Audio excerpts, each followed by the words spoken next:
ఆమె సమస్య ఎలా పరిష్కారం అవుతుందో తెలుసుకోవాలని అతడికున్న సభ్యత కాదని ఊరుకున్నాడు. అవసరమైనప్పుడే మాట్లాడాలనేది అతడి నైజం. మన ఆలోచనలను బట్టే మన భవిష్యత్తు ఉంటుందని మీరు అంగీకరిస్తారా? ఉన్నట్లుండి అడిగింది స్పందన. అటూ ఇటూ చెట్లు, ఎక్కడా ఇళ్లు కనపడటం లేదు. అంతా రాతి నేల, అక్కడక్కడా వేసిన మెట్ట పైర్లు. చీకటి తర్వాత తూర్పు నుండి విచ్చుకుంటూ వస్తున్న కాంతి రేఖల్లా, వేడి కొలిమిలో భగభగ మండే మంటల తర్వాత ఏర్పడే చల్లదనంలా, అన్నార్తుడికి గంజిగిన్నె ఒళ్ళో వచ్చి వాలినట్లుగా, ఎండిపోతున్న చెట్టుకు చిగుళ్లు వేసినట్లుగా, ఎంతో ఆత్మీయుడు కొన్ని సంవత్సరాల ఎడబాటు తర్వాత అకస్మాత్తుగా కనబడి ఆశ్చర్యపరిచినట్లుగా, కదిలీ కదలని చెట్ల ఆకుల చల్లటి గాలి మేను పులకరింపజేస్తున్నట్లుగా ఉన్నది నాకు ఈరోజు. వాటినన్నింటినీ నేను శాశ్వతంగా అనుభవించగలనా లేదా అనేది ఈ చెయ్యి గాని చెప్పలేదు. ఆమె చటుక్కున అతడి చేతిని పట్టుకుని తన వైపు లాక్కుంటూ అతడి దరి చేరింది తల వంచుకుని. బిత్తరపోయాడు మూర్తి. అతడి శరీరం అంతా బిగుసుకుపోయింది. మీ నీడలో నడిస్తే నాకు ఆనందంగా ఉంటుందనుకున్నాను. ఆంజనేయ స్వామిని అడిగాను, నన్ను అలా నడవమంటారా వద్దా అని. ఆయన అంగీకరించటం మీరు చూడనే చూశారు. మీరు అంగీకరిస్తే మీ ఈ చెయ్యి ఎప్పుడూ నా చేతిలోనే ఉంటుంది. ఆహా, అలానను. అంత అహం నాకు పనికిరాదు. ఎప్పుడూ నా చెయ్యి మీ చేతిలోనే ఉంటుంది. ఆమె కళ్ళు మూసుకుంది. ఈ ప్రపంచంలో తనకి ఇంకేమీ అక్కర్లేదన్నట్లుగా. నేనెంతో ఆత్మవిశ్వాసంతో ఈ అడుగు వేస్తున్నాను. నన్ను విజయం వరిస్తుందనే నమ్మకం నాకున్నది. మూర్తికి నోరు పెగలటం లేదు. ఆమె తనదైతే ఎంతో ఆనందం అనేది అతడి అంతరంగ భావనే అయినా, ఇన్నాళ్లు ఆమె తనని అంగీకరిస్తుందా లేదా అన్న ద్వైదీ భావనతో కొట్టుమిట్టాడుతూ ముభావంగా ఉండిపోయాడు. ఈనాడు నిజంగా అదృష్టం స్పందన రూపంలో తన ఒళ్ళో వాలుతున్నది. రొటీన్ మాటలొద్దు. ఇష్టమా లేదా అనేదే చెప్పండి. మీకు అంగీకారం కాకపోయినా మన స్నేహానికి అది అడ్డంకి కాదు. మీ మీద నాకు గౌరవం ఏమాత్రం తగ్గదు. ఈ క్షణాలనే నా ఆలోచనలను, ఆశయాలను కాల్చి బూడిద చేసి నేనెప్పటిలాగానే మామూలుగా మీతో ప్రవర్తిస్తాను. ఇక్కడ అదృష్టం, దురదృష్టం అనేవి రెండు లేవు. అవి మన అభిప్రాయాలే. దేవుడు చూపిన బాటలోనే మనం నడవాలి. మన బాటను మనం నిర్మించుకుంటామనేది మిథ్య. స్పందనే అన్నది. ఆమె చాలా ఆవేశంలో ఉన్నది. ఇంకా మూర్తి చెయ్యి ఆమె చేతిలోనే, ఆమె ఒళ్ళోనే ఉన్నది. ఆమె శరీరమంతా సన్నగా వణుకుతున్నది. అతడు నోరు విప్పలేకపోతున్నాడు. మీకు ఆలోచించుకోవటానికి సమయం కావాలి అంటే తీసుకోండి. త్వరపడి ఏ నిర్ణయమూ తీసుకోకూడదు ఎవరు. మీరే అన్నారు కదా, దారి దేవుడే ఏర్పరుస్తాడని. ఇక ఆలోచించేదేమన్నది? దేవుడి నిర్ణయాన్ని కాదని నేనెలా అనగలను? మొట్టమొదటిసారిగా నోరు తెరిచాడు మూర్తి. మాటలు ఆనందంతో తడిసి ముద్ద ముద్దగా వెలువడుతున్నాయి అతడి నోటి నుండి. నాకు డొంకతిరుగుడు సమాధానాలు వద్దు. ఇష్టమా లేదా? మీ నాన్నగారి ఉద్దేశం ఇది కాకపోవచ్చు. మన మధ్యకు ఎవ్వరినీ తీసుకురావద్దు. నేను 4 రోడ్ల కూడలిలో ఉన్నానని చెప్పాను. ఏ దారిలో వెళ్ళమంటాడో కనుక్కోవటానికే ఇప్పుడు ఇక్కడికి వచ్చింది. మీ వెంట నా భవిష్యత్తు బాగుంటుందనేది ఆయన చెప్పిన జవాబు. నా నిర్ణయానికి ఎవరి అండదండలు అక్కర్లేదు. మీకు కావాలి అనుకుంటే మీరు ఎవరినైనా సంప్రదించుకోండి. మీరు సమాధానం చెప్పిందాకా నేను ఆగుతాను అంటూనే చటుక్కున ముందుకు వంగి డ్రైవర్తో, మనం ఇప్పుడు ఊరకొండ ఈరన్నస్వామి గుడికి వెళ్ళాలి. ఎటు వెళ్లాలో చూసుకుని వెళ్ళు అన్నది. నరసింహస్వామి గుడి ముందు ఇద్దరూ దిగారు. వారి మధ్య మాటలే కరువైనట్లుగా మౌనంగా ఉండిపోయారు. జనం చాలా మంది ఉన్నారు. ఆలస్యం అవుతుందేమో, ప్రత్యేక దర్శనానికి టికెట్లు తీసుకోండి. ఇద్దరూ లోపలికి వెళ్లారు. మనం ఇద్దరం చేతులు పట్టుకుని 3 సార్లు ప్రదక్షిణం చేస్తే బాగుంటుందనుకుంటున్నాను అన్నాడు తల వంచుకుని మూర్తి. ఆమె ఆనందంతో ఎగిరిపడుతూ అతడి చేతిని చాలా గట్టిగా, ఎర్రటి ఆ చెయ్యి కంది మరింత ఎర్రబడుతుందేమో అన్నంత గట్టిగా పట్టుకుంది స్పందన. 10 గంటలకు గుడి నుండి బయటకు వచ్చి ఇంటి ముఖం పట్టారు. తర్వాత తిరిగి ఇద్దరూ మాట్లాడుకోలేదు. ఇద్దరి మొహాలు కాంతితో వెలిగిపోతున్నాయి, తృప్తితో తడిసిపోతున్నాయి. కారు ఆదోనిలోకి వస్తుండగా, మీరు మన ఈ నిర్ణయాన్ని మీ అమ్మగారికి ఇప్పుడప్పుడే చెప్పొద్దు. మన వివాహం ఇంకా 8 నెలల తర్వాత కానీ కాదు. అప్పటికి అమ్మ పోయి సంవత్సరం అవుతుంది. 8 నెలలు అంటే చాలా ఎక్కువ కాలమే. అనుకోని పరిస్థితుల్లో మన చేతులు కలిపిన ఆ దేవుడే విడదీస్తే అనారోగ్యంతో ఉన్న ఆమె మరింతగా కుంగిపోవచ్చు. అలాంటి పరిస్థితి ఆమె కలిగించడం నాకు ఇష్టం లేదు అన్నది స్పందన. కారు వచ్చి ఇంటి ముందు ఆగింది. కాఫీ తాగి స్కూల్కి వెడుదురు గాని రండి. బహుశా మాణిక్యం టిఫిన్ కూడా చేసి ఉండవచ్చు. కారులో నుండి చెరోవైపు తలుపు తీసుకుని దిగారు. గేట్ తీసుకుని లోపలికి వస్తూ వరండాలోకి చూస్తూనే ఇద్దరు ఉలిక్కి పడ్డారు.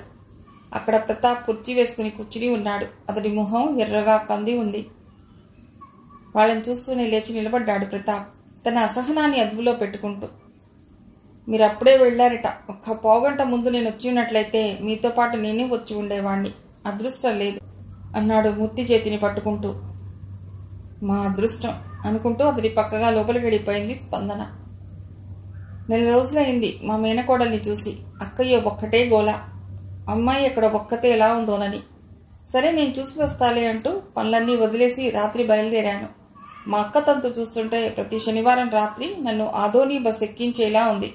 తిరిగి సోమవారం ఉదయం గనక అక్కడ ఉండకపోతే మా బావ చెండాలు ఒలుస్తాడు. ఇది నా పరిస్థితి పెద్దగా అంటూ పక్కపక్క నవ్వాడు. బుడుముల దొడ్డి ఆంజనేయ స్వామి దగ్గరకు వెళ్లి వచ్చిన ఆనందమంతా ఆవిరైపోయింది అతడి మాటలు వింటుంటే స్పందనకు. ఇద్దరినీ లోపలికి రమ్మనమని టిఫిన్ తెచ్చిపెట్టింది.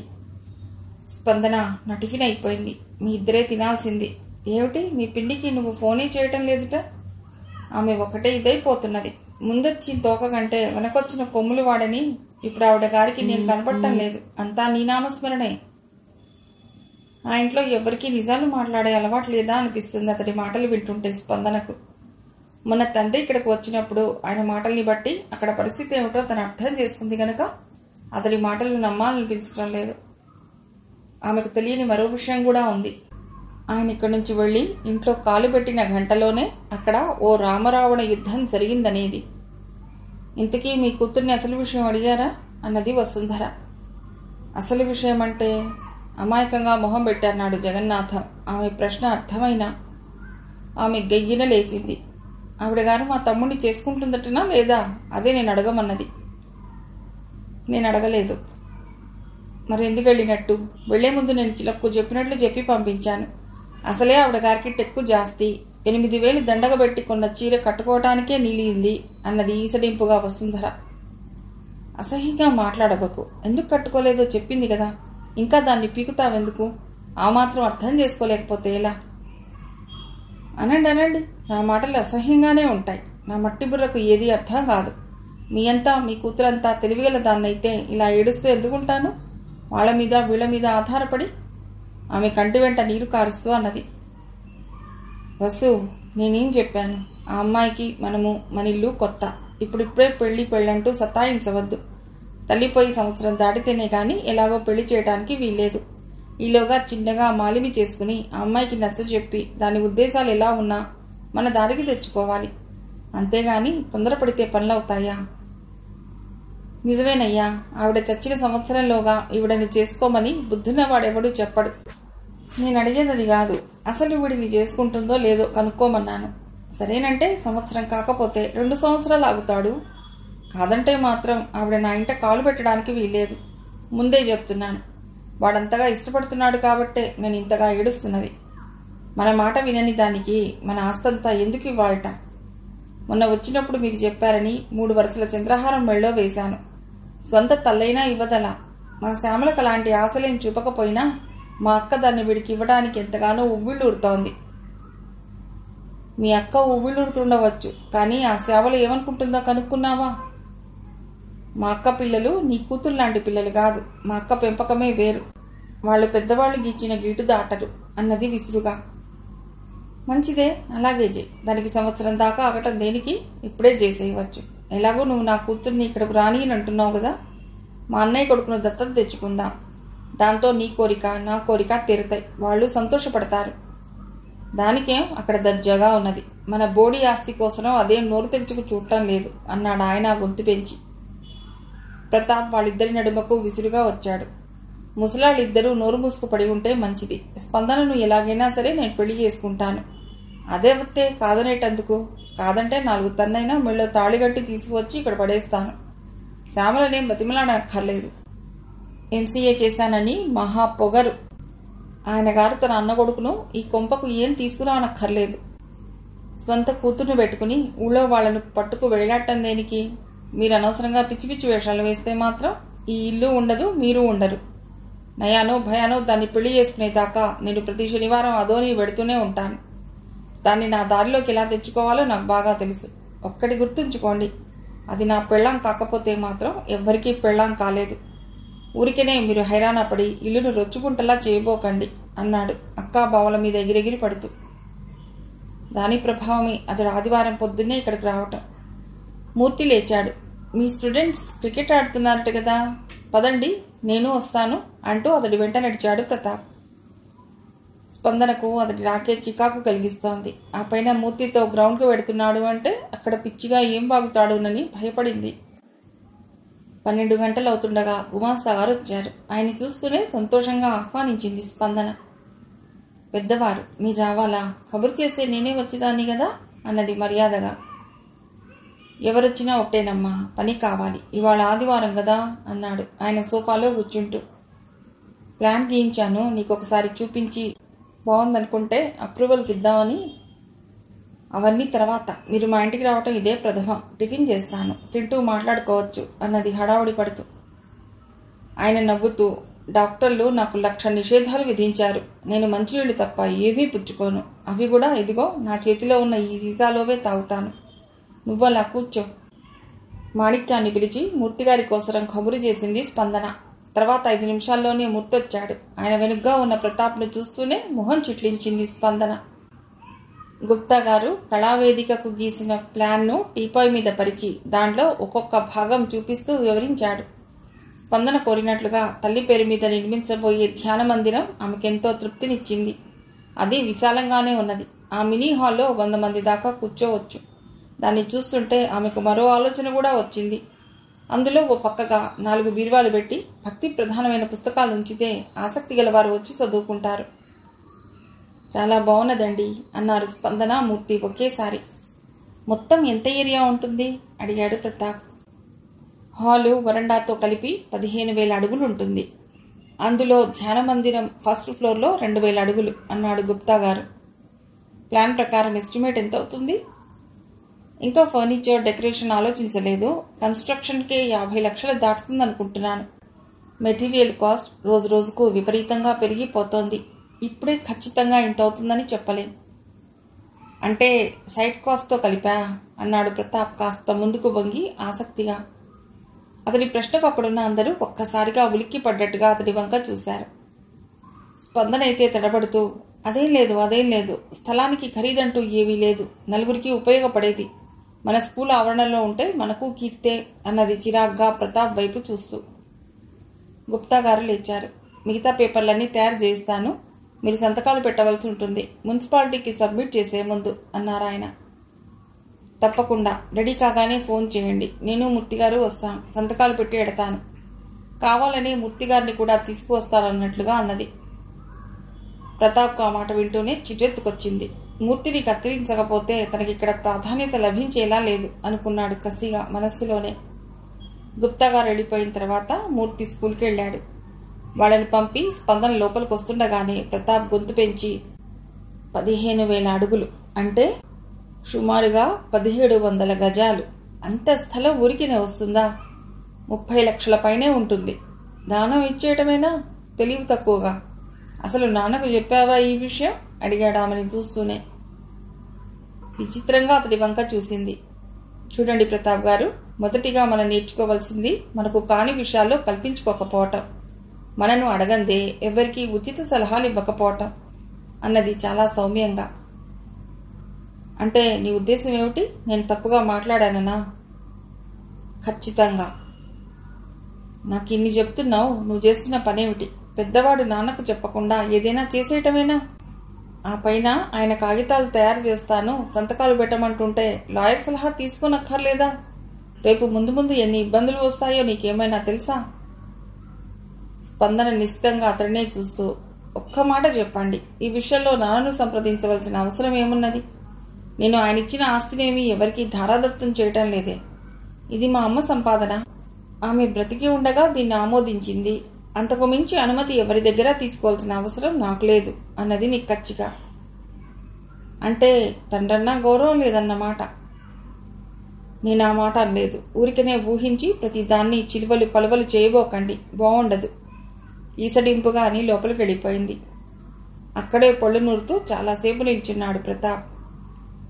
తిరిగి రాత్రి హైదరాబాద్ వెళ్లే బస్సు ఎక్కేటంత వరకు అతడు మాట్లాడలేదు ఆమెతో.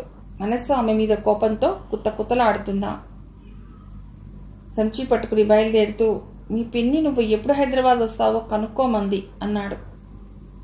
స్కూల్కు ఎండాకాలం సెలవులు ఇచ్చిందాకా ఎక్కడికి వెళ్లే ప్రసక్తే లేదు. అయితే ఆమె రావాలన్నమాట నిన్ను చూడాలంటే. నన్ను చూడాలంటే తప్పదు మరి. అతడు రోడ్డు మీదకి వెళ్ళిపోయాడు విసురుగా. తర్వాత శనివారం రాత్రి నుండే స్పందనకు భయం పట్టుకుంది. తెల్లవారేటప్పటికీ ప్రతాప్ ఎక్కడ తయారవుతాడోనని. ఆ ఆలోచనలతోటే తెల్లవారుజామునే మామూలుగా మెళకువ వచ్చినా మంచం మీద నుండి లేవటానికి బద్దగించింది. 6 అవుతున్న అతడు ఇంకా రాకపోవటంతో లేచి తన పనులను ప్రారంభించింది. 8 అవుతుండగా మూర్తి వచ్చాడు. ఈరోజు మ్యాచ్కి మీరు రావాలి అంటూ. వీలు చూసుకుని వస్తాను. మన టీంకు మధ్యాహ్నం లంచ్కి హోటల్ నుండి ఏమైనా తెప్పించండి. ఓ 1000 రూపాయలు ఇస్తాను. క్రికెట్ అకౌంట్ కింద ఉంచండి అంటూ డబ్బు తీసిచ్చింది. ఈరోజు ఎమ్మెల్యే గారు వచ్చి ప్రారంభిస్తారు. ఆ టైంలో మీరుంటే బాగుంటుంది. అమ్మకు పరిచయమైన ఆయనే. అలాంటి వాళ్లతో మీరు ఇక పరిచయాలు పెంచుకోవాలి. ఎప్పుడూ ఏవో అవసరాలు వస్తూనే ఉంటాయి. మీరు 9:30 కల్లా ఆర్ట్స్ కాలేజీ గ్రౌండ్స్కి వచ్చేయండి. అంతగా అయితే ఆట ప్రారంభంగానే వచ్చేద్దురు గాని. అటు ఇటు చూసింది. కళ్యాణి గాని మాణిక్యం గాని లేరక్కడ. మూర్తికి కొద్దిగా దగ్గరగా జరిగి, నన్ను మీరు ఆత్మీయంగా పిలవలేరా అన్నది కళ్ళు సగం వాల్చి. మూర్తి తడబడ్డాడు. దేనికైనా సమయం రావాలి కదా. మీరన్నట్లు ఇంకో 8 నెలలు ఆ పిలుపుకు ఆగితే మన గౌరవాన్ని మనం కాపాడుకున్నట్లుగా ఉంటుంది అంటూనే ఒక్క క్షణం కూడా అక్కడ ఉండకుండా వెనక్కు తిరిగాడు మూర్తి. ఆ రోజు ఆడిన మ్యాచ్లో వాళ్ళ స్కూల్ చాలా తేలిగ్గా విజయాన్ని సాధించగలిగింది. అంతేకాదు తర్వాత 2 వారాల్లో కూడా ఆ స్కూలే గెలిచింది. ఇంకా 2 స్కూళ్ల మీద గెలిస్తే కర్నూలులో జెండా పాతవచ్చు. 2వ వారం కూడా ప్రతాప్ రాలేదు. మామూలుగానే తండ్రి 2 రోజులకు ఒకసారి సెల్కు ఫోన్ చేసి మాట్లాడుతున్నాడు. నిన్ను చూడాలని ఉంది. రావాలన్నా చికాకులు నన్ను కదలనీయటం లేదు. ప్రతాప్ వల్లనా అని అడుగుదామని నోటిదాకా వచ్చింది. కానీ నిగ్రహించుకుంది. అవ్వకు 1,25,000 బాకీ ఉన్నాను. అది ఎలా సమకూర్చుకోవాలా అని ఆలోచిస్తున్నాను. ఏమైనా ఇబ్బందిగా ఉన్నదా? నేను ఇంతకుముందు ఇచ్చిన సొమ్మునే దుర్వినియోగం చేశానేమోనన్నట్లుగా మీ పిన్ని భావిస్తున్నది అన్నాడు నసుగుతున్నట్లుగా. దాచి మనసును కలుషితం చేసుకోవటం ఇష్టం లేక ఆమెకు నేను చేసింది చెప్పాను. లక్ష్మమ్మవ్వ మనని ఇబ్బంది పడి ఆమెకు డబ్బు సమకూర్చమని ఎప్పుడూ అడగదు. అంతగా అయితే మిగతా సొమ్ము నేనే ఎప్పుడో సర్దుతాలేండి. తొందరే లేదు. మీరు దానికోసం బాధపడవద్దు. జీవితంలో ఇంతమంది నా వాళ్ళు అంటూ ఉన్నా నా మనసుకు దగ్గరైంది నువ్వు ఒక్కదానివేనమ్మా. నాకు ఇంకెవరూ లేరన్నట్లే అనిపిస్తోంది. నువ్వా నన్ను వచ్చి చూస్తావేమో అనుకుంటే ఆ స్కూల్ను వదిలిపెట్టి రాలేకపోతున్నావు. నీతో మాట్లాడవలసిన విషయాలు చాలా ఉన్నాయి. ఆ మాటలు బరువుగా ఉండి ఆయన కంఠం తడుస్తున్నదా అనిపించింది. కొద్ది క్షణాలు మాట్లాడలేకపోయింది. మీరెక్కడి నుంచి మాట్లాడుతున్నారు? అప్పుడు సమయం ఉదయం 11 గంటలయింది. స్పందన స్కూల్లో తన గదిలో ఒంటరిగా కూర్చుని ఉంది. నేను ఆఫీస్లో ఉన్నానమ్మా. ప్రతాప్ బయటికి వెళ్ళాడు. ఆమె ఆలస్యం చేయకుండా, మీరిక్కడికి వచ్చేయకూడదు, కొన్నాళ్ళు ప్రశాంతంగా గడపవచ్చు అన్నది. దేని మీద మమకారం చంపుకోలేనప్పుడే ఇలాంటి పరిస్థితి ఏర్పడేది. నోరు కాలుతుందని వేడివేడి కాఫీ తాగకుండా ఉండలేను కదా. ఆయన నవ్వాడు. ఆ నవ్వు చాలా పేలవంగా ఉన్నట్లు అనిపించింది. నేను మీతో కొన్ని విషయాలు ముఖాముఖి మాట్లాడవలసి ఉన్నది. అవి ఫోన్ల మీద కాదు. మనసు విప్పి మాట్లాడాలి అంటే ఆత్మీయులు ఎదురుగా ఉంటేనే వీలవుతుంది. ఒక్కటి గుర్తుంచుకోండి, మన జీవితాన్ని మరొకరికి ఉపయోగపడేటట్లుగా మలుచుకోగలిగితేనే మనకు మనశ్శాంతి లభిస్తుంది. నేను నాది అని గిరిగీసు కూర్చోకూడదు. ఇక వాళ్ళాడే దాగుడు మూతలకు స్వస్తివాచకం పలకాలన్నట్లుగా. ఈ విషయంలో ఆలస్యం కూడా అనర్థదాయకమేనేమో. నేను త్వరలోనే వస్తానమ్మా. ముందు ప్రతాప్ను అదుపు చేయాలి. అదే నన్ను ఎక్కువగా కుంగదీస్తోంది అన్నాడు ఆయన దిగులుగా. బావమర్ది ఆలోచనలు ఆయనకు అవగతమైనాయి. స్పందన మాటలు, ఆమె ప్రతిదానికి చెప్పే రూల్స్ వింటుంటే ప్రతాప్కు ఆమె తమ వివాహానికి అంత సుముఖంగా ఉన్నట్లు తోచటం లేదు. అదే నిజమై తన మాట వినకపోతే బలవంతంగానైనా శారీరకంగా అనుభవించితే అప్పుడు తను తప్ప మరొకరు దానికి భర్తగా దిక్కుండరు అని ఒక వికృతమైన కుత్సితపు ఆలోచన అతడిలో ఏర్పడింది. అంతేకాదు, అందమైన స్పందన తన భార్య అవుతుందనే దానికన్నా ఆమె వెనక ఉన్న ఎంతో విలువైన ఆస్తి తనకు దక్కుతుందనేది అతడి అంతరంగంలోని ప్రధానమైన ఆశ. అందుకే ఆయన అంతగా బాధపడుతున్నది. ఇన్ని సంవత్సరాలు ఎక్కడో అక్కడ సుఖంగా ఉన్న తన కూతురు కూడా రాజేశ్వరిలాగానే తన వలన జీవిత మాధుర్యాన్ని కోల్పోతుందా అని. 3 వారాల తర్వాత ఓ శనివారం రాత్రి 7 గంటలప్పుడు ప్రతాప్ ఆదోనిలో స్పందన ఇంటికి వచ్చాడు. గేట్ తీసుకుని లోపలికి వస్తున్న అతడిని చూస్తూనే వరండాలో కూర్చుని చదువుకుంటున్న కళ్యాణి క్రచ్ తీసుకుని లేచి నిలబడింది. రండి అంటూ లోపలికి నడిచింది. మంచుళ్ళు ఇవ్వమంటారా?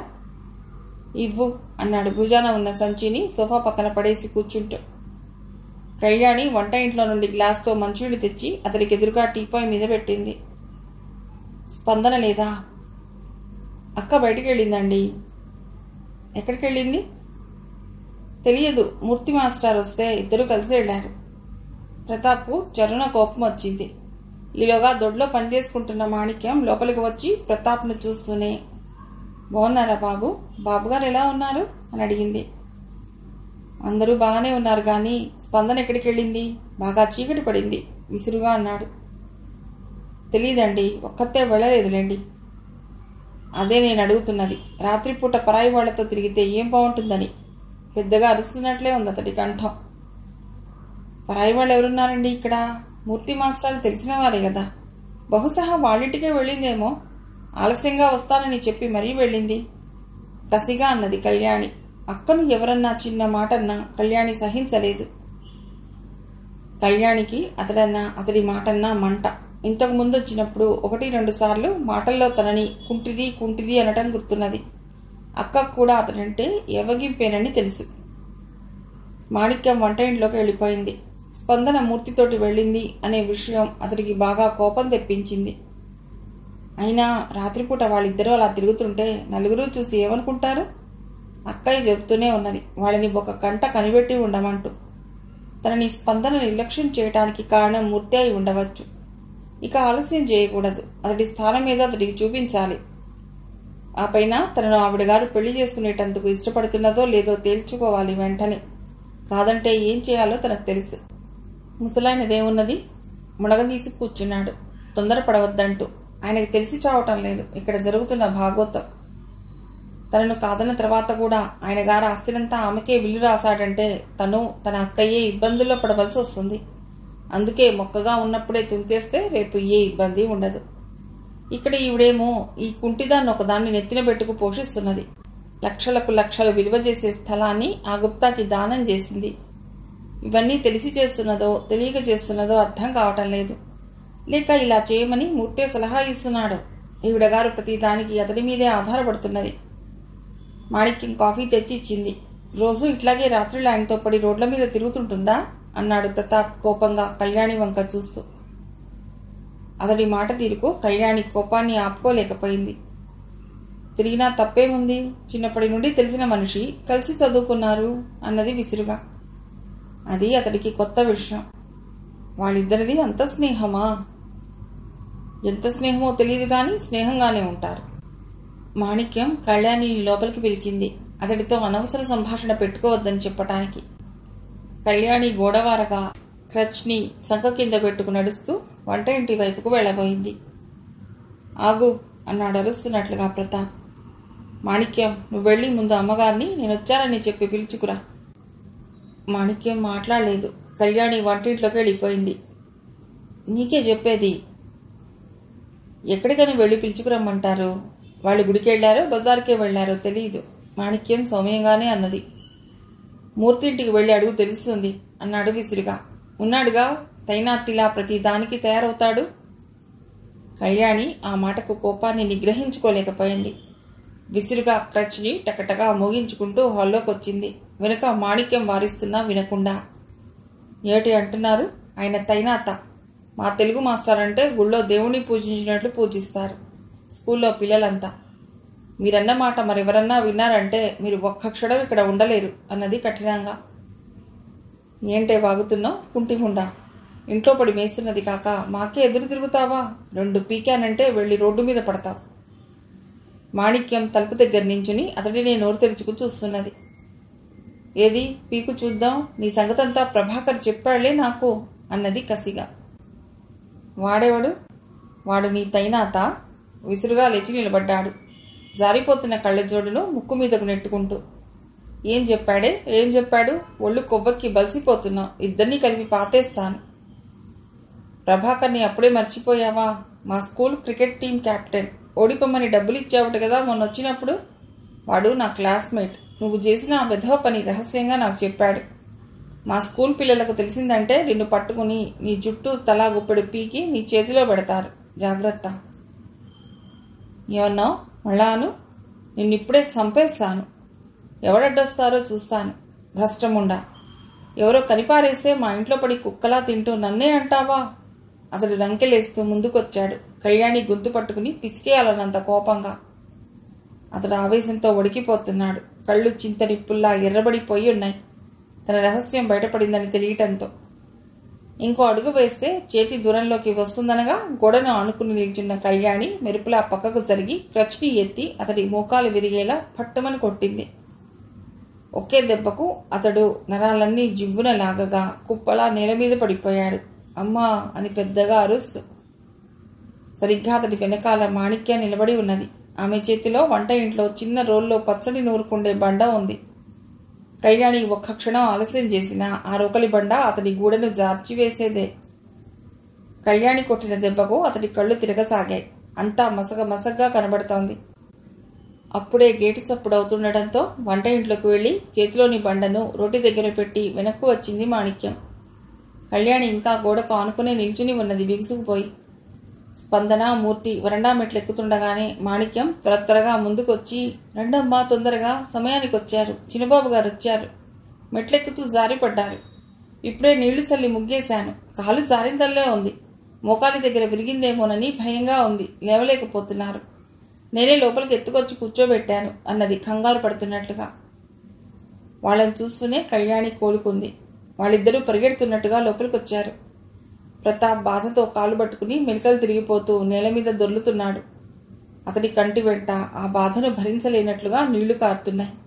పెద్దగా మూలుగుతూ కేకలు పెడుతున్నాడు. ఆటో తీసుకుని వస్తారా? ఎవరైనా డాక్టర్ దగ్గర తీసుకువెడదాం అన్నది స్పందన హడావుడిగా. కాలు విరుగుంటుందేమోనమ్మా, ఎక్స్రే తీస్తే మంచిది అన్నది మాణిక్యం పెద్దగాని. వాకిట్లో లైట్ వేసే ఉంది. గడప అంచున కాలేసినట్లున్నారు. ముందుకు తూలిపడ్డారు. పైమెట్టు అంచు మీదే మోకాలు పట్టంతో విరిగి నరాలన్నీ లాగుతున్నట్లయినాయి. పాపం, బాధ భరించలేకుండా ఉన్నారు అన్నది సానుభూతిగా. మాణిక్యాన్ని, కళ్యాణిని ఉరిమి చూస్తున్నాడు అంత బాధలోనూ ప్రతాప్. నిజం చెప్పలేడు. నిజం చెప్తే మరిన్ని విషయాలు బయటికి వస్తాయి. టీంని ఓడిస్తే మూర్తి ఊపు తగ్గుతుందని ఆశతో ఆ ప్రభాకర్ గారిని ఒప్పించి డబ్బిచ్చాడు. ఆ దరిద్రుడు ఈ ముండకే చెప్పాలా ఆ విషయం? మూర్తి హడావుడిగా బయటకు వెళ్లి 10 నిమిషాల్లో ఆటోని తీసుకొచ్చాడు. ఆటో అతన్ని లోపలికి పిలిచి ఒకవైపు అతడు మరోవైపు మూర్తి పట్టుకుని ప్రతాప్ను లేపి నిల్చోబెట్టారు. డాక్టర్ దగ్గరకు వెళ్లి చూపించుకురండి అన్నది స్పందన.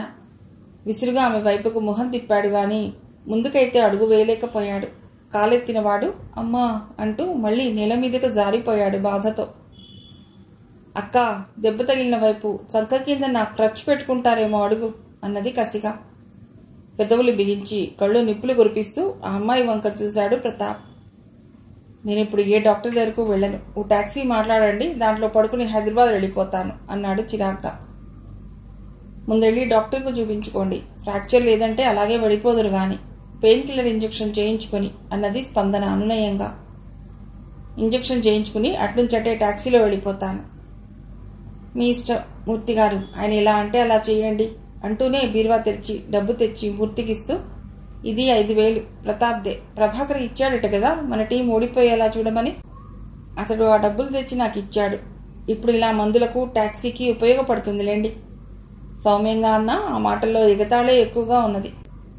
ప్రతాప్ ఆమె మాటలు వింటూనే బిగుసుకుపోయాడు. అతడి తల పూర్తిగా వాలిపోయింది. ఇక అక్కడ కూర్చోలేకపోయాడు. వాళ్ళు అతడిని ఎత్తుతుంటే ఎంత నొప్పిగా ఉన్నా సహకరిస్తూ లేచి నిలబడ్డాడు. అతడు ఆటోలో కూర్చున్న తర్వాత స్పందనే అన్నది, ప్రతాప్ గారు, మీరు వచ్చి 2 రోజులు ఉండి నొప్పి తగ్గిన తర్వాత పెడితేనే బాగుంటుంది. లేకపోతే చాలా దూరం ప్రయాణం చేయాలి. దారిలో ఇబ్బంది పడతారు. ఆలోచించుకోండి. ప్రతాప్కి ఆమె మాటలు కారం పూస్తున్నట్లే ఉన్నాయి. ఆ పైన కళ్యాణి అన్న మాటలు గుర్తుకొచ్చినాయి. మా స్కూలు పిల్లలకి ఈ విషయం తెలిసిందంటే అందరూ కలిసి జుట్టు పీకి చేతిలో పెడతారని. అతడికి భయంతో ఒళ్ళు గగురు పొడిచింది. లేదు, నేను వెళ్ళిపోతాను అన్నాడు బిక్కమొహం వేసుకుని. మాణిక్యం సోఫా పక్కన ఉన్న అతడి సంచి తెచ్చి ఆటోలో పెట్టింది. ఆటో వెళ్లగానే స్పందన, మాణిక్యం లోపలికొచ్చారు. ఆ హాల్లో కళ్యాణి ఒంటరిగా గోడవార కూర్చుని ఎక్కువ పట్టేలా ఏడుస్తోంది. ఏమైందే అన్నది ఆదుర్దాగా స్పందన కళ్యాణి దగ్గరికి వెళుతూ. మాణిక్యం నవ్వింది. ఏం కాలేదమ్మా అంటూ అతడు వచ్చిన దగ్గర నుండి జరిగిందంతా పూసగుచ్చినట్లు చెప్పింది. స్పందన పక్కపక్క నవ్వింది. మంచి పని చేశాం. నేను గనక వాడి మాటలు విని ఉంటే ఒక్క కాలు కాదే 2 కాళ్ళు విరగొట్టేదాన్ని. వెధవనర వెధవ. మన టీం ఓడిపోవాలని చూసేవాడు. మనకెంత శత్రువో, మనకెంత హాని చేసేవాడో అర్థం చేసుకోండి. బాగా అయింది, నువ్వేం భయపడకు. మంచి పనే చేశావులే అన్నది ఆ అమ్మాయి పక్కనే కూర్చుని 2 చేతులతో దగ్గరకు తీసుకుంటూ అనునయంగా. రాత్రి 11 గంటలైనా స్పందనకు నిద్ర పట్టలేదు. 10 గంటలకు పడుకోబోతుంటే ప్రతాప్ గుర్తుకొచ్చాడు. వారం రోజుల క్రితం అతడు వచ్చినప్పుడు కళ్యాణి చేసిన పని గుర్తుకు రాగా నవ్వొచ్చింది. తర్వాత అతడి అప్పటి స్థితి చూసి జాలేసింది. అతడు కళ్యాణిని, తనని, మూర్తిని అన్న మాటలు మాణిక్యం చెప్పినప్పుడు మనస్సంతా అతడి మీద అసహ్యంతో నిండిపోయింది. తర్వాత టాక్సీ మాట్లాడి అతడిని ఎక్కించి హైదరాబాద్ పంపి 10 గంటలప్పుడు వచ్చి చెప్పాడు మూర్తి. ఫ్రాక్చర్ అయితే లేదు. దెబ్బ మోకాలి నరాల మీద తగలటంతో బాగా నొప్పిగా ఉన్నది. 2-3 రోజుల్లో ఆ నొప్పి తగ్గిపోతుంది అన్నాడు. మందులు రాసిచ్చాడు. ఆయన కూడా కొద్ది రోజులు ఇక్కడే విశ్రాంతి తీసుకుని వెళ్ళమన్నాడు. కానీ అతడు ఎందుకనో మొండిగా వెళ్ళిపోయాడు. అప్పుడు చెప్పింది స్పందన మూర్తికి, తాము లేనప్పుడు ఇంట్లో జరిగిన ఆ సంఘటన గురించి విపులంగా. అతడు అవాక్కయ్యాడు ఆ మాటలు వింటూనే. నా మూలకంగా జరిగిందన్నమాట అన్నాడు విచారంగా. నిజమే, పెళ్లి చేసుకోకుండా మనం ఇలా తిరగటం భావ్యం కాదు. అతడు ఆపుకోలేక బయటపడ్డాడు. చాలామంది ఏమీ మాట్లాడలేక మౌనంగా మనల్ని చూసి వెనగ్గా నవ్వుకుంటూ ఉండాలి అన్నాడు. స్పందన చెప్పటంతో అప్పటికే కళ్యాణి తన గదిలోకి వెళ్లి దీపం ఆర్పి పడుకున్నది. మాణిక్యం కళ్యాణి మంచం పక్కనే చాప వేసుకుని పడుకుని ఉంది. మూర్తి ఆ మాటలు అనటంతో చటుక్కున లేచి నిలబడింది స్పందన. అతడి ముందుకు వచ్చి అతడి చేతిని పట్టుకుని ఎత్తి తన కళ్ళ మీద పెట్టుకుంటూ, ఈ చెయ్యే నా కళ్ళను ఎప్పుడూ తడవకుండా చూసుకోవాల్సింది. ఇంకెప్పుడు ఇలా అనవద్దు. 1,00,000 మంది 1,00,000 అనుకోనివ్వండి, నేను భరించగలను. కానీ మీరు ఒక్క మాటన్నా నేను తట్టుకోలేను. మీ చేతిలోనే నా ఆరో ప్రాణం ఉన్నది అన్నది విలవిలలాడుతూ. ఆమె మాటలకు అతడు చెలించిపోయాడు. ఆమె చేతిని పట్టుకుని దగ్గరకు తీసుకుని సోఫాలో పక్కన కూర్చోబెట్టుకున్నాడు ఆత్మీయంగా. ఆమెకు దుఃఖం ఆగటం లేదు. చటుక్కున తలవంచి అతడి ఒడిలోకి వాలిపోతూ, నా చేతిని ఎన్నడూ విడిచిపెట్టనని వాగ్దానం చేయండి అన్నది. తన చేతిని చాచి అతడి అరచేతిని గట్టిగా పట్టుకుంటూ దుఃఖంతో. ఆమె ఆవేశానికి, ఆవేదనకు ఉపశమనం కలిగించేలా భుజం తడుతూ, నువ్వు భయపడవలసింది, బాధపడవలసింది ఏదీ లేదు. నేను నీకు ఎలా ఆరో ప్రాణమో నాకు 6 ప్రాణాలు నువ్వే అన్నాడు.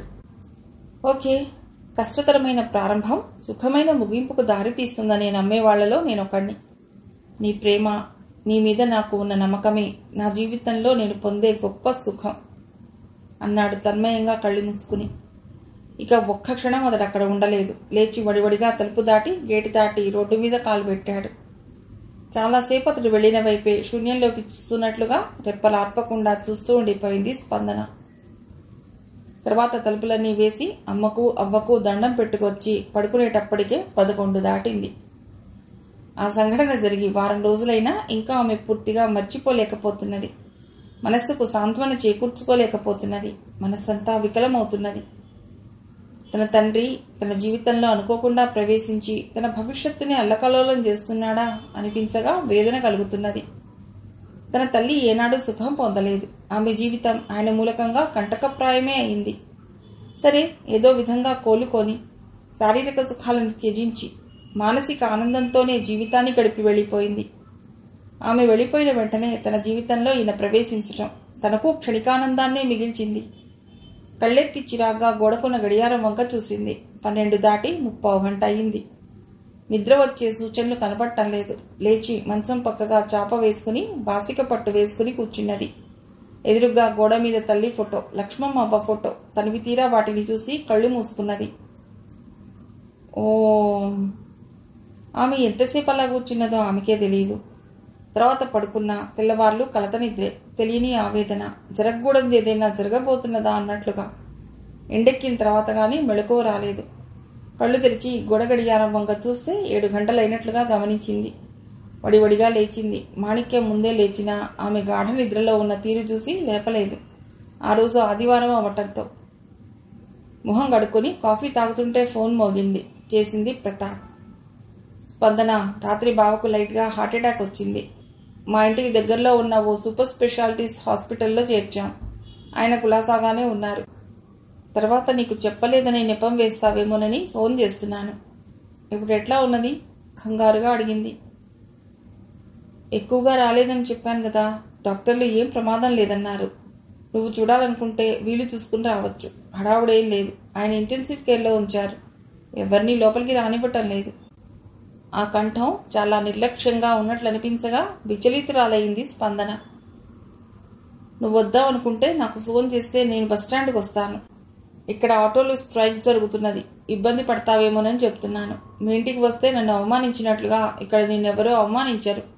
నీ ఇష్టం. నీకు స్కూటర్ మీద నాతో రావటానికి అభ్యంతరం అయితే సరే. అతడి మాటల్లో తన మీద అతడి కోపం స్పష్టంగా వ్యక్తమవుతున్నా ఆమె పట్టించుకునే స్థితిలో లేదు. తండ్రికి ఎలా ఉన్నదో అనేదే ఆమె ఆవేదన. మనసంతా కలుషితమవగా అటు పక్కన అతడు ఫోన్ పెట్టేసిన రిసీవర్ను అలాగే పట్టుకుని కూర్చుండిపోయింది చాలాసేపు. కొద్దిసేపటికి కోలుకొని సెల్ తీసి ఆయన నెంబర్కు చేసింది. అది ఆఫ్లో ఉంది. వెంటనే మూర్తి కోసం మాణిక్యాన్ని పంపింది వాళ్ళింటికి. అతడు పావుగంటలోనే వచ్చాడు. నాన్నకు హార్ట్అటాక్ వచ్చిందిట. ప్రతాప్ ఫోన్ చేశాడు. వెంటనే వెళ్ళాలి. అయ్యో, ఎలా ఉన్నదిట? లైట్గానే వస్తే అక్కడేదో నర్సింగ్ హోంలో చేర్చారట. నా భయం అది కాదు. ఆ ప్రతాప్ ఓ తాచుపాము. మొన్న ఇక్కడ గొడవ జరిగింది కదా, దానికి ప్రతీకారం తీర్చుకోవటానికి గాను ఈ మిషతో నన్ను అక్కడికి రప్పిస్తున్నాడా అని. ఆయన అసలు నిజంగా ఆసుపత్రిలో చేర్చారా అని నాకు అనుమానంగా ఉంది. అతడి నిర్లక్ష్యపు మాటలు వింటుంటే అన్నది దిగులుగా మూర్తినే చూస్తూ. మీ నాన్నగారి దగ్గర సెల్ ఉన్నది కదా, ఫోన్ చేయండి. చేశాను, అది ఆఫ్లో ఉంది. అయితే మరేం చేద్దామని? మీరు రాకూడదు, ఇద్దరం కలిసి వెడదాం. అది అతడికి మరింత కోపం తెప్పిస్తుందేమో. రానియండి, మనకొచ్చే నష్టమేమన్నది? మీరుంటే నాకు ధైర్యం. ఎలాంటి పరిస్థితినైనా ఎదుర్కోగలననే నమ్మకం. ఓ పని చేద్దాం, రాను పోను కారు మాట్లాడండి. చూసి వీలైనంత త్వరలో వచ్చేద్దాం. అక్కడ ఆటో స్ట్రైక్ జరుగుతున్నదిట. కాస్త ఇబ్బందిగా చూశాడు మూర్తి స్పందన వంక. ఎవరు ఏమనుకున్నా సరే మన ఇద్దరం ఒకటే అనుకున్నప్పుడు ఎవరి గురించి మనం భయపడవలసిన అవసరం లేదు. మీరు తయారై మనకి ఎప్పుడు వచ్చే డ్రైవర్ని కార్ తీసుకురమ్మనమనండి. అక్కడ ఏం జరిగినా మనకు మరొక మనిషి అండ ఉంటుంది. వాడి మొహం, వాడు మన్నేం చేస్తాడు గాని వడదాం పదండి. ఎలాగో ఈరోజు సెలవే. అవసరం వస్తే ఉండి రేపు రాత్రికి బయలుదేరదాం. సుమిత్ర మేడంను పిలిచి స్కూల్ అప్పచెప్పండి. అమ్మ ఎప్పుడు బయటకెళ్ళినా ఆమెనే ఇన్ఛార్జ్ చేసి పెడుతుండేది. తర్వాత గంటలోనే అక్కడ ఏర్పాట్లన్నీ చేసి ఇద్దరు కారులో బయలుదేరారు. హైదరాబాద్ వెళ్లేటప్పటికి 3 గంటలయింది. సరాసరి నల్లకుంటలో ఉన్న తండ్రి ఇంటికే వెళ్లారు. వసుంధర, ప్రతాప్ ఇంట్లోనే ఉన్నారు. స్పందనకు అర్థం కాలేదు. ఆయన ఆసుపత్రిలో ఉండగా వాళ్ళిద్దరూ ఇంట్లోనే ఎందుకుండిపోయారు. కారు దిగి వసుంధర దగ్గరకు వడివడిగా వెళ్లి ఎలా ఉన్నది వారికి అని అడిగింది ఆత్రంగా. ప్రస్తుతం ఇంటెన్సివ్ కేర్లో ఉన్నారు. మనసు కలుషితమైనప్పుడే ఇలాంటి అనర్థాలు నెత్తికి శనిలా చుట్టుకుంటాయి. ఆయన ఎంతో ధైర్యస్తులు కాబట్టే తట్టుకుని బయటపడగలిగారు. బహుశా రాత్రికి రూమ్కి పంపించవచ్చు. దగ్గరే ఎవరూ ఉండటానికి వీల్లేదంటే బయట వరండాలో కూర్చుని ఏం చేస్తామని మేం వెళ్లలేదు. ఆమె మాటలకు కించిత్ అసహనంగా కదిలింది స్పందన. ఆదోని నుండి కారులో వచ్చారా అడిగాడు మూర్తిని చూస్తూ ప్రతాప్ మొహం చిట్లించి. వారు గాబరా పడుతుంటేనూ కారులో తీసుకొచ్చాను. బస్సులో ఆలస్యం అవుతుందని అన్నాడు మూర్తి. అంతా లోపలికి వెళ్లారు. మొహం కడుక్కో, కాఫీ కలుపుతాను. ఇదిగో నీ గది తాళం చెవి అంటూ తన గది తాళం చెవి తెచ్చి చేతుల్లో పెట్టి వంట ఇంట్లోకి వెళ్ళిపోయింది వసుంధర. ఎందుకో ఆ వాతావరణం తుఫాను ముందు సముద్రంలా ప్రశాంతంగా ఉన్నట్లు అనిపించింది స్పందనకు. అక్కడ ఉండబుద్ధి కావటం లేదు. త్వరగా వెళ్లి ఆసుపత్రిలో ఉన్న తండ్రిని చూడాలనిపిస్తున్నది. అసలు ఆదోనిలో ప్రతాప్ వచ్చిన రోజున జరిగిన దానికి ప్రతీకారంగానే తన తండ్రికి స్ట్రోక్ వచ్చిందంటూ పిలిచాడని అనుమానించిన తనకు ఆయన ఆసుపత్రిలో ఉన్నాడని చెప్పి వాళ్ళిద్దరూ ఇంట్లోనే ఉండటం ఆ అనుమానాన్ని బలపరుస్తున్నది. ఆ పైన లోపలికి వెడుతుండగానే ఇద్దరూ మీదపడి తగువలాడతారేమోని కలవరపడింది. కానీ వాళ్ళు ఒక్క మాట కూడా అక్కడి విషయం మాట్లాడకపోవటంతో క్రికెట్ విషయంలో ప్రతాప్ చేసిన తప్పుడు పనికి సిగ్గుపడుతున్నారేమో అనే మరో ఆలోచన వచ్చింది ఆమెకు. స్పందన ఆమె గదిలోకి వెడుతుంటే ప్రతాప్ మూర్తిని తీసుకుని తన గదిలోకి వెళ్ళాడు. ఎంత కారులో వచ్చినా 6 గంటల ప్రయాణంతో చాలా చిరాగ్గా ఉండటంతో ఆ గదిలోకి వెడుతూనే తలుపులు మూసి బాత్రూంలోకి వెళ్ళింది. ఆమె తయారయ్యేటప్పటికీ పావుగంట పట్టింది. డ్రెస్సింగ్ టేబుల్ మీద అంతకు ముందున్న సామాన్లేవీ లేవు. బీరువా తెరిచి తన గుడ్డలు తీసుకుంటూ గమనించింది. ఆ రోజు వాళ్ళిచ్చిన కొత్త చీర పెట్టి ఉన్న అట్టపెట్టె లేదు. ఆమె ఇచ్చిన 3 పేటల చంద్రహారమూ లేదు. స్పందనకు గుండె దడదడలాడింది. తలుపులకు తాళాలు వేసి ఉన్నా ఆ గదిలో పెట్టినవి ఏమైనాయో తెలియటం లేదు. ఆమె మనస్సు ఎందుకనో కీడు శంకిస్తోంది. కొద్ది క్షణాల్లో తుఫాను రాబోతున్నట్లే ఉంది.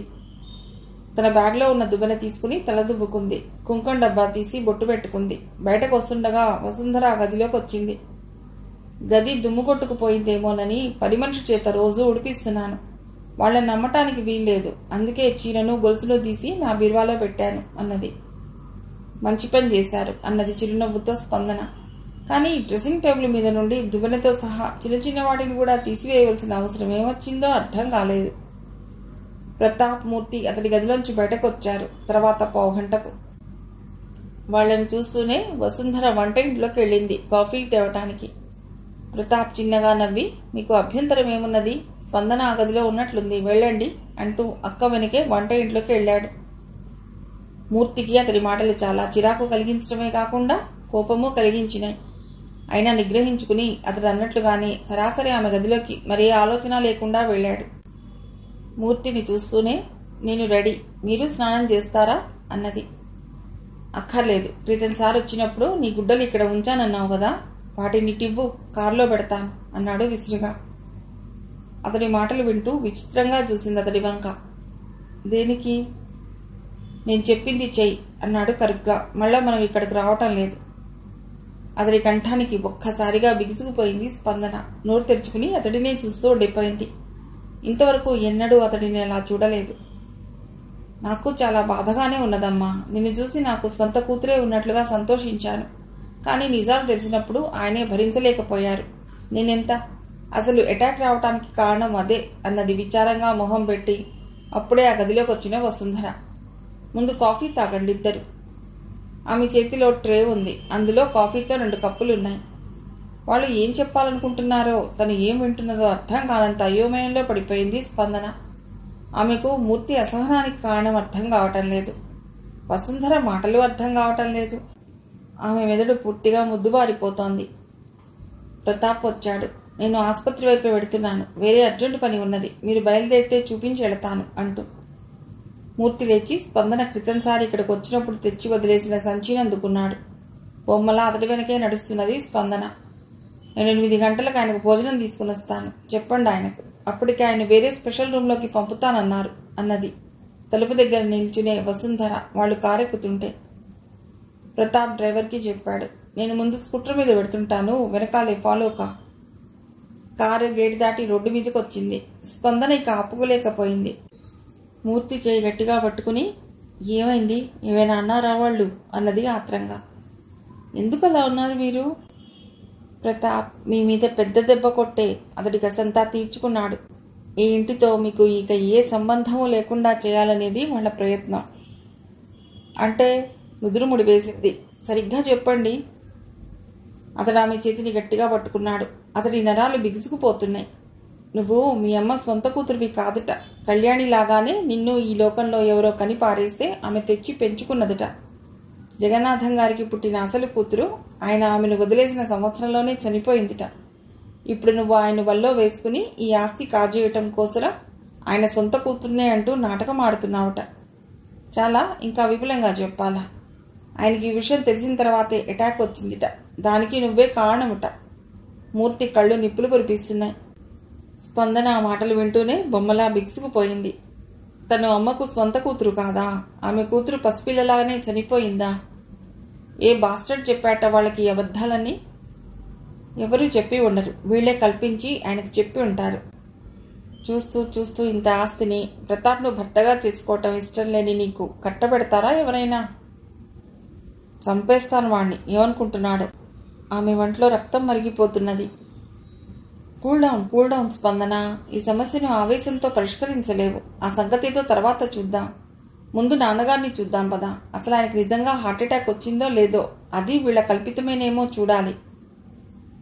హాస్పిటల్ బిల్డింగ్ ముందు స్కూటర్ వెనుకగా కారు ఆగింది. స్పందన, మూర్తి కారు దిగి ప్రతాప్ కూర్చుని ఉన్న స్కూటర్ దగ్గరకు వచ్చారు. ఇంటెన్సివ్ కేర్ యూనిట్ ఫస్ట్ ఫ్లోర్లో ఉంది. మీరు ఆయన్ని చూడాలనుకుంటే అద్దంలో నుండి చూడవలసిందే. ఆయన టెన్షన్లో ఉన్నారు. వాళ్లను వీళ్లను బతిమాలి లోపలికి వెళ్లి డిస్టర్బ్ చేయొద్దు. స్పందనను చూస్తే ఆయనకి అటాక్ తిరిగి వచ్చినా రావచ్చు. అప్పుడు ఎవ్వరూ ఆయన రక్షించలేరు. నేను వెళతాను. 8 దాకా నాకు వేరే అర్జెంటు పనులున్నాయి. అప్పటిదాకా మీరు ఉండడం అనవసరమేమో అనుకుంటున్నాను. ఉండి ఆయనకు మరింత ఇబ్బంది కలిగించటం తప్ప. ప్రతాప్ వెళ్ళిపోయాడు. అక్కడే వాళ్ళని వదిలేసి అతని మాటలకు ఇద్దరూ నిర్ఘాంతపోయారు. వడివడిగా మెట్లెక్కి హాస్పిటల్ లోపలికి వెడుతూనే రిసెప్షన్లో అడిగారు, ఇంటెన్సివ్ కేర్ యూనిట్ ఎక్కడా? ఎవరు కావాలి? జగన్నాథం గారు. రిసెప్షనిస్ట్ రిజిస్టర్ తీసి చూస్తూ, వారిని రూమ్కు మార్చారు కదా, 203లో ఉన్నారు, 2nd ఫ్లోర్, అటునుంచి వెళ్ళండి అన్నది. మూర్తి, స్పందన మొహాలు చూసుకున్నారు. ఇద్దరూ వడివడిగా మెట్లెక్కి 2nd ఫ్లోర్లోకి వెళ్లారు. 3వ నెంబర్ గది తలుపు మూసి ఉన్నది. స్పందన తలుపు మీద 2 సార్లు కొట్టింది చేతివేళ్లతో చిన్నగా. లోపల నుండి ఎస్ ప్లీజ్ అన్న మాట వినపట్టంతోనే ఇద్దరూ తలుపు నెట్టుకుంటూ లోపలికి వెళ్లారు. వాళ్ళని చూస్తూనే ఆయన ఆశ్చర్యంగా నోరు తెరుచుకు చూస్తుండిపోయారు. మీరెప్పుడొచ్చారు? 1 గంట అయి ఉంటుంది. ఇంటికెళ్ళి వస్తున్నా. ఎందుకు వచ్చారమ్మా అన్నాడు ఇంకా వాళ్లను ఆశ్చర్యంగా చూస్తూనే. మీకు ఆరోగ్యం బాగోలేదని ఆసుపత్రిలో చేర్చామని ప్రతాప్ గారు ఫోన్ చేస్తే ఉండలేక కారు తీసుకుని వెంటనే బయలుదేరా అన్నది ఆయన్నే నిశితంగా చూస్తూ. ఆయన వాళ్ళు చెప్పింది నమ్ముతున్నాడా? వాళ్ళ మాటలు గుర్తుకురాగా స్పందన అసహనంగా ఆయన వంక చూసింది. మీరు వెంటనే వెళ్ళిపోతే నేను చాలా సంతోషిస్తానమ్మా. ఆ రాక్షసులు నేను చంపినా చంపేస్తారు. డబ్బు ఎంత పాపిష్టిది అన్నాడు ఆయన తల వంచుకుని దిగులుగా. జీవిత సమస్యలకు సమాధానాలను పట్టుకోవటం బహు కష్టం. అంతేకాదమ్మా, ప్రేమను మనం ఎంత తేలిగ్గా మరొకరికి ఇవ్వగలమో వారి నుండి పుచ్చుకోవటం అంత కష్టం. నా పరిస్థితి అదే ఇప్పుడు. స్పందనకు ఆవేశం వచ్చింది. మీరు ఆరోగ్యంగానే ఉన్నా తీసుకువచ్చి ఇక్కడ పడేశారా మీ మీద ప్రేమను కుమ్మరిస్తున్నట్లుగా అన్నది ఆత్రతతో. గుండెల్లో కొద్దిగా నొప్పి వచ్చిన మాట వాస్తవమే. కానీ మన వాళ్ళు హడావుడి చేయటంతో వీళ్ళు ఇంటెన్సివ్ కేర్లో పడేశారు. అవసరమున్నవి లేనివి ఓ 25 పరీక్షలు చేసి, అది హార్ట్కు సంబంధించిన నొప్పి కాదని, అది గ్యాస్ వల్లనేనని తేలి 1 గంట క్రితం రూమ్కు మార్చారు. వాళ్ల మాటల్ని బట్టి చూస్తుంటే రేపు ఇంటికి పంపినా పంపివేయవచ్చు అన్నాడు ఆయన నవ్వుతూ. స్పందన మనస్సు స్థిమితపడింది. ఆయన కూతురు చేయి పట్టుకున్నారు. ఇక్కడున్నది విషనాగులమ్మ. నువ్వు ఇంకెప్పుడు ఇక్కడికి రావద్దు. నీ మీద కథలల్లి ఏవేవో చెప్తున్నారు. వాళ్ళ మాటలేవి నేను నమ్మను. నా నమ్మకమే నన్ను బతికిస్తుంది. నేను నీ సౌఖ్యమే కోరుకుంటున్నాను. మూర్తి గారిని కూడా తీసుకువచ్చి మంచి పని చేశావు. నువ్వు ఒక్కదానివి వచ్చి ఉంటే వాళ్ళ చేతుల్లో పడి సర్వనాశనమైపోయి ఉండేదానివి. నేను బాగానే ఉన్నాను. మీరు వీలైనంత త్వరలో ఇక్కడి నుంచి వెళ్ళిపోండి. నా సెల్ కూడా లాక్కున్నారు. రేపు డిశ్చార్జ్ అయిన తర్వాత నీకు ఫోన్ చేసి వివరంగా మాట్లాడతాను. నాకేం హాని చేయర్లే. అంతగా అయితే ఆస్తంతా వాళ్ళ పేరున పెట్టిందాకా బందీని చేస్తారు. ఎన్నాళ్ళు చేస్తారో చూద్దాం అన్నాడు ఆయన ఆలోచిస్తున్నట్లుగా తల వంచుకుని. కష్టాలెప్పుడు బలహీనుణ్ణి ఏడిపిస్తాయి, బలవంతుణ్ణి మరింత బలవంతుణ్ణి చేస్తాయి. మీ ఇన్ని ఇబ్బందులకు మూల కారణం మీ దగ్గర డబ్బుండడమే కదా. మీరు నా దగ్గరకు వచ్చేయండి. ఇక్కడి నుంచి 1 పైసా కూడా తీసుకురావద్దు. అందుకోసమే ఈ గోలంతా అయితే వాళ్ళనే అనుభవించనీయండి. లక్ష్మమ్మ అవ్వ దీవెనలు మనకెప్పుడూ ఉంటాయి. శాంతి లభిస్తుంది. అది చాలు మనకు. నా డబ్బు మీ డబ్బు కాదా? ఎందుకు ఈ వెధవ పంజరపు బతుకు అన్నది ఆయన్నే దిగులుగా చూస్తూ. తండ్రి తన విషయంలో వాళ్ల మాటలు నమ్మనందుకు ఆమెకు చాలా తృప్తిగా ఉంది. చూద్దామమ్మా, ఏదో ఒకటి చేస్తాను కదా. మీరు వెళ్ళిరండమ్మా. నేను ఇప్పుడు చూడటం నాకు చాలా ఆనందంగా ఉంది. ఎవరు ఏం చెప్పినా నమ్మవద్దు. ముఖ్యంగా నా భార్య, ఆవిడ తమ్ముడు. వాళ్ళు మళ్ళీ మొదటికొచ్చారు. కాస్త బాడీ మార్చినా నేను వాళ్ళ అక్కయ్య కూతుళ్లలో శ్యామల్నే కాదు, ఎవరినైనా సరే ఒక అమ్మాయిని దత్తత చేసుకుంటే ప్రతాప్ ఆ అమ్మాయిని పెళ్లి చేసుకుంటాట. అది నేను చెయ్యను. నాకు ఇష్టం లేదు. వాళ్ళు నన్ను ఏం చేసినా సరే. మీ అన్నయ్య గారు అబ్బాయిని తెచ్చుకోండి. ఎవరినైనా నేను ఎందుకు తెచ్చుకోవాలి? నా కూతురు నాకుండగా ఎవరినీ తెచ్చుకోను. అంతేకాదు, నా కూతురు దానికి ఇష్టం వచ్చిన వాడినే పెళ్లి చేసుకుంటుంది. మధ్యలో వాళ్ళ నిబంధనలేమిటి? విసురుగా అన్నాడు ఆయన. నేను ఇక్కడ జరుగుతున్న విషయాలు ఏ రోజుకు ఆ రోజు చెప్తూనే ఉంటాను. ఏం చేయాలో మనం ఆలోచిద్దాం. వాళ్ళని చూస్తుంటేనే నాకు పరమ అసహ్యం వేస్తున్నది అన్నాడు ముఖం వికారంగా పెట్టి జగన్నాథం. మీరు ఎక్సైట్ అవ్వబోకండి అన్నాడు మూర్తి. స్పందన గారు, పదండి, మనం వెడదాం. నాకు తెలుసు మూర్తి గారు, వాళ్ళు చెప్తున్నవన్నీ కల్పనలు, అది నిజం. మీ కుటుంబం రాజేశ్వరిని ఆదుకున్నది, ఆమెకు స్థిరమైన జీవితం ఏర్పడేలా చేసింది. అలాగే మీరు స్పందనకు నీడలా నిలబడండి, నేనెంతో సంతోషిస్తాను. స్పందన, మూర్తి ఒకరి మొహాలొకరు చూసుకున్నారు ఆయన మాటలకు. ఒక పని చేయండి, ఈ సెల్ మీ దగ్గర ఉంచుకోండి, ఇది మీరిచ్చిందే. నేను అదోని వెళ్తూనే ఒక్కోటి కొనుక్కుని ఈసారి మీరు ఫోన్ చేసినప్పుడు నెంబర్ చెప్తాను అన్నది స్పందన సెల్ని ఆయన చేతిలో పెడుతూ. మంచిదమ్మా, జాగ్రత్తగా వెళ్ళిరండమ్మా. ఇంకా హైదరాబాద్లో మాత్రం ఉండవద్దు. నా గురించి ఏమీ దిగులు పడవద్దు, నన్ను నేను కాపాడుకోగలను.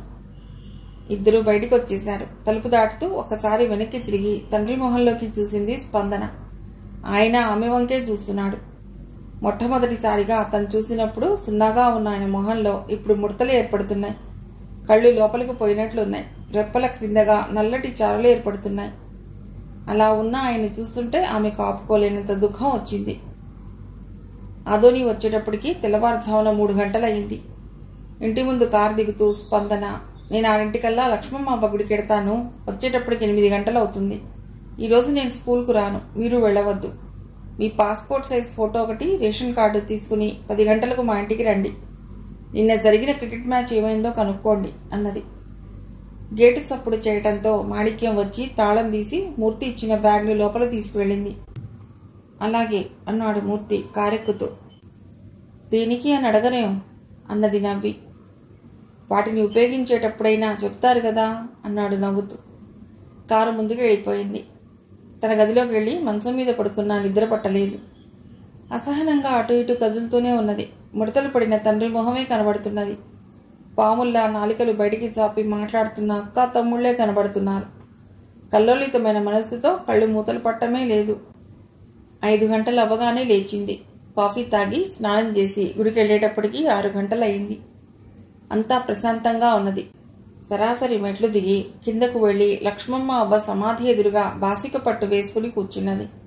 కళ్ళు తెరిచి ఆమెనే చూస్తూ నమస్కరించింది. తర్వాత కళ్ళు మూసుకున్న 2 నిమిషాల్లోనే మరో ప్రపంచంలో కాలుపెట్టింది. శరీరమంతా తేలికవసాగింది. తన చుట్టూ తెల్లని మబ్బులు కమ్ముకున్నట్లయినాయి. ఒక పక్కంతా చల్లదనం, మరోవైపు నుండి ఆవిర్లు తేలుతూ వస్తున్న పొగలు శరీరాన్ని తాకుతూ తనని దాటుతూనే చల్లబడి మంచు ముద్దల్లా మారిపోతున్నాయి. నేనెవర్ని, నేనెవర్ని, నేనెవర్ని అరుస్తున్నట్లే గాఢంగా శ్వాస పీల్చుకుంటూ వదులుతున్నది. తనెక్కడికో వెళ్ళిపోతున్నది. అలజడితో ముళ్ల తీగెల్లా అల్లుకుపోయిన ఆలోచనలను మెదడు నుండి తీసివేయాలన్నట్లుగా గాల్లో తేలిపోతూ ఇంకా పైపైకి వెళ్లి అనంత విశ్వంలో విహరించసాగింది. అక్కడ ఎప్పుడూ కనబడే నీలి ఆకాశం లేదు, తెల్లటి మబ్బులు లేవు. అంతకుముందు తన చుట్టూ ఏర్పరచుకున్న మంచు ముద్దలు లేవు. శరీరం వడిలిపోయేలా మీదికి వస్తున్న ఆవిర్లు లేవు. అంతా శూన్యమే. ఆ శూన్యమే ఆమెను సర్వం మర్చిపోయేలా చేస్తోంది. ఇప్పుడు ఆమె మెదడులో సందిగ్ధత లేదు, భవిష్యత్ ఆలోచనలు లేవు, ఏ కోరిక లేదు. శరీరం కానీ మనస్సు కానీ ఏమీ కాంక్షించటం లేదు. నాకు ఇంకేం కావాలి, నాకు అన్నీ ఉన్నాయి. ఆమెకు పూర్తి విశ్రాంతి లభించింది. నిద్రలాంటి సూర్యాస్తమయాన్ని దాటింది. సంధ్యాకాలపు కలల్ని దాటింది. సూర్యోదయపు చైతన్యంలోకి రావటానికి ఆమెకు తర్వాత 1 గంట పట్టింది. అప్పటికే శరీరం స్వేదంతో తడిసి ముద్దయింది. హాయిగా తేలికైన మనస్సుతో లేచి అవ్వకు నమస్కరించి బయటకొచ్చింది. ఆమె మనస్సు ఇప్పుడు ప్రశాంతంగా ఉన్నది, హాయిగా ఉన్నది, ఆహ్లాదంగా ఉన్నది. ఆటో ఎక్కుతూనే నిర్ణయాలు తీసుకోవటం మొదలెట్టింది. తను ఇక తన తండ్రి విషయంలో పూర్తి బాధ్యత వహించక తప్పదు. అన్ని ఆలోచనలు శూన్యంలో కరిగిపోగా ఆమెకు మిగిలినదొక్కటే, అది అధిగమించాలి. తన తండ్రి ఆ క్రూర మృగాల బారి నుండి తప్పించుకుని తన దగ్గరకు వచ్చేయాలి. ధనమే ఈ బాధలన్నింటికీ మూల కారణం. దాని నుంచి ఆయన విముక్తుడవ్వాలి. మూర్తిగారిని పంపి న్యాయవాదితో సంప్రదించి ఆయన సంపాదించి కూడబెట్టినదంతా సద్వినియోగం అయ్యేలా చూడాలి.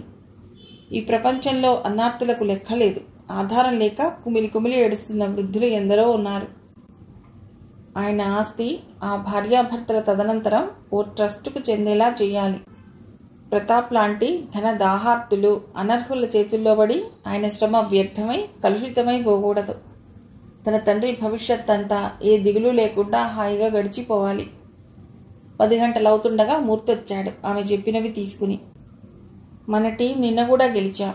వచ్చే వారమే ఇక్కడ జరిగే ఆఖరు మ్యాచ్. అది చాలా చిన్న టీం. మనం తేలిగ్గా నెగ్గుతాం. ఇక కర్నూలు వెళ్ళటం ఖాయం అన్నాడు సంతోషంగా. విజయానికి ముఖ్యమైనది నమ్మకం. అల్పుల మీద విజయం సాధించడంలో ఆనందం లేదు. బలమైన వారి మీదనే గెలవాలి. అప్పుడే తృప్తి. ఇద్దరు సెంటర్కి వెళ్లారు. స్పందన 2 సెల్ ఫోన్లు కొన్నది. 2 దేనికి? మూర్తి అడిగాడు ఆత్రంగా, కించిత్ అనుమానిస్తూనే. మనకే. నాకెందుకు? నేనెవరికి చేస్తాను అన్నాడు ఇబ్బందిగా ఆమెను చూస్తూ. ఇక్కడ మీరు లేరు, నేను లేను, మనం ఉన్నాం అన్నది అతడికి మరో మాటకు అవకాశం ఇవ్వకుండా. డబ్బులు ఇచ్చేసింది. వాటిని యాక్టివేట్ చేయించుకుని బయటకొచ్చారు. ఆటో పిలిచి ఎక్కి కూర్చున్నది. పక్కన మూర్తి కూర్చున్నాడు. రణమండల ఆంజనేయ స్వామి గుడికి పోని. ఆమెను విచిత్రంగా చూస్తున్నాడు మూర్తి. 500 పైగా మెట్లున్న ఆ కొండ ఎక్కి స్వామి ముందు మనిద్దరమే నిలబడి ఆయన ఆశీస్సులు పొందాలి. తన్మయంగా కళ్ళు మూసి తెరుస్తూ అతడినే చూస్తూ అన్నది. ఇద్దరూ కొండెక్కారు. నడవలేదు. ఆకాశాన్ని అందుకోవటానికి పరిగెడుతున్నట్లుగా మెట్లెక్కారు. స్వామికి నమస్కరించి ఎదురుగా వాసిక పట్టు వేసి కూర్చుంటూ, మీరు కూర్చోండి అన్నది స్పందన. అతడు ఆమె పక్కనే కూర్చున్నాడు. ఆమె తన సెల్ను చేతిలోకి తీసుకుని తండ్రికి తనిచ్చిన సెల్ నంబర్ నొక్కింది. అవతల రింగ్ అవుతున్న శబ్దం. తర్వాత కొద్ది క్షణాలకే తండ్రి కంఠం. ఎంతో ఉత్తేజితురాలైంది ఆ కంఠం వింటూనే. ఆమె చెయ్యి అసంకల్పితంగా మూర్తి చేతిని గట్టిగా పట్టుకుంది. నేను స్పందనను మాట్లాడుతున్నాను. మీరు వీలైనంత తొందరలో ఆదోని రావాలి. వచ్చి మూర్తిగారింటికి వెళ్ళి మా అమ్మాయిని మీ కోడలిగా స్వీకరించాలని వారి అమ్మగారిని మీరు అడగాలి. ఆమె అంగీకారం తీసుకుని 6 నెలల తర్వాత మీ దంపతులిద్దరూ పీటల మీద కూర్చుని మా వివాహం జరిపించాలి. మూర్తి కళ్ళు విశాలం చేసుకుని ఆమెనే చూస్తున్నాడు. ఆమె ఒక దేవతలా కనబడుతున్నది. ఆ ఎత్తైన కొండ మీద ఆ క్షణాన అతడికి శరీరమంతా చల్లటి గాల్లో హాయిగా తేలిపోతున్నది. మీరు వస్తున్నారు కదా నాన్నగారు? జీవితంలో మొట్టమొదటిసారిగా ఆ మాట అంటున్నప్పుడు ఆమె మొహమంతా 1000 దీపాల వెలుగుతో నిండి ఉన్నది. కథ సమాప్తం.